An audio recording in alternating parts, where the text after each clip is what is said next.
Hello students, आज हम पाठ 7 पढ़ेंगे। हमारे पाठ का नाम है पुनर्मूषको भव, फिर से चूहे हो जाओ। इसके शब्दार्थ मैंने बताए थे आपको। शब्दार्थ से ये पाठ का हिंदी अर्थ समझना बहुत आसान हो जाता है। तो अब देखिए इसके जो वाक्य हैं वो और इसके हिंदी अर्थ समझते हैं हम।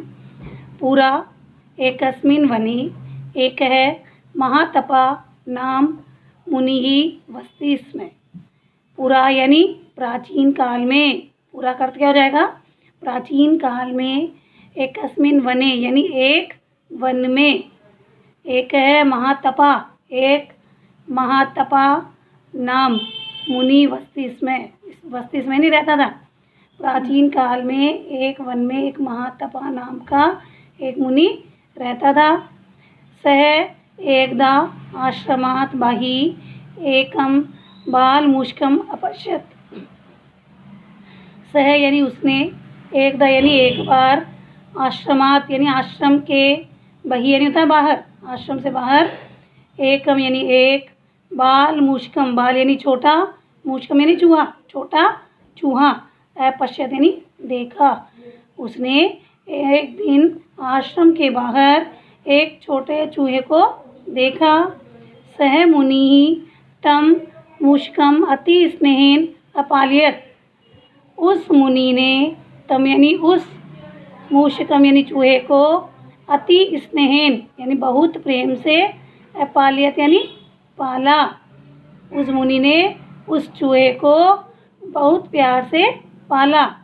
एकदा सह मूषकः बिडालात् भीतः सन्मुने समीपम आगच्छत्। एक दिन वह चूहा बिडालात् यानी बिलाव के, भीतः यानी डर से या डरा हुआ, मुनि समीपम आगच्छत् मुनि के पास में आया। समीपम यानी पास में और आगच्छत् यानी आया।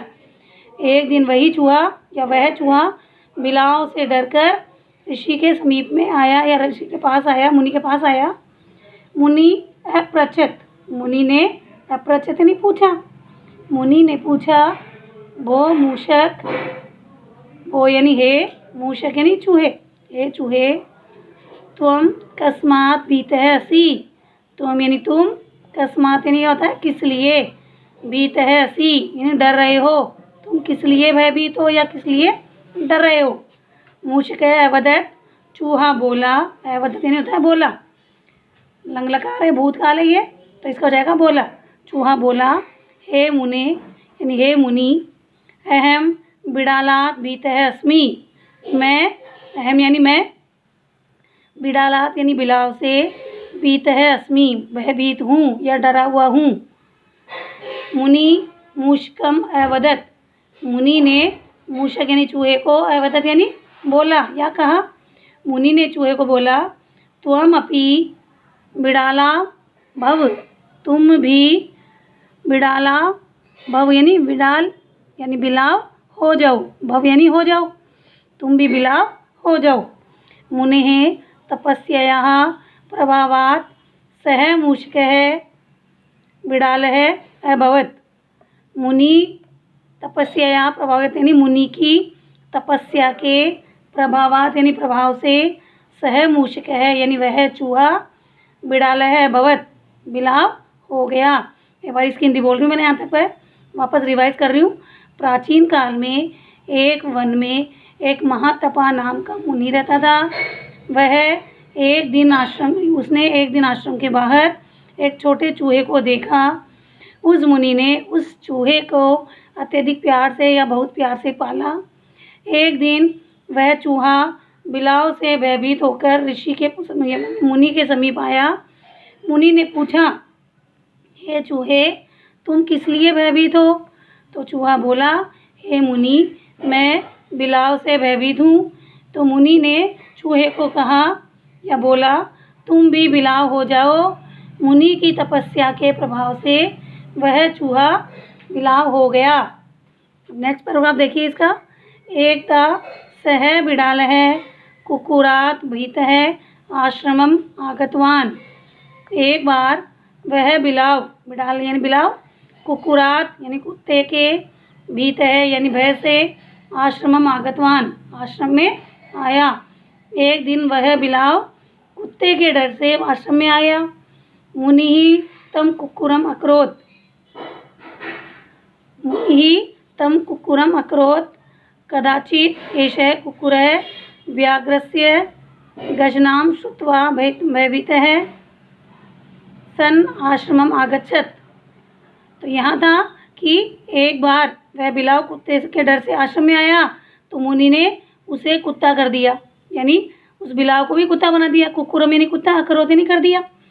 कदाचित यानी शायद, ऐशः कुक्कुर है यह कुत्ता, व्याघ्र से यानी बाघ के, गर्जनाम श्रुत्वा गर्जना को सुनकर, भयभीत है, सन आश्रमम आगच्छत् यानी बाघ की गर्जना को सुनकर और भयभीत होकर वह आश्रम में आ गया।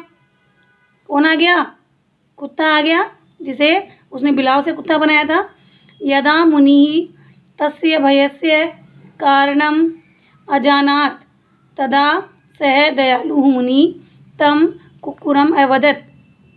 यदा यानी जब, मुनि ने तस्य भयस्य कारणम अजानात यानी उसके भय का कारण जाना, अजानात यानी जाना, तदा यानी तब, सह दयालु मुनि वह दयालु मुनि, तम कुक्कुरम यानी उस कुत्ते को, अवदत् यानी बोला या कहा, भो पुत्र, हे पुत्र, त्वम अपि व्याघ्रो भव, तुम भी बाघ हो जाओ। व्याघ्रो यानी बाघ, भव यानी हो जाओ, तुम भी बाघ हो जाओ।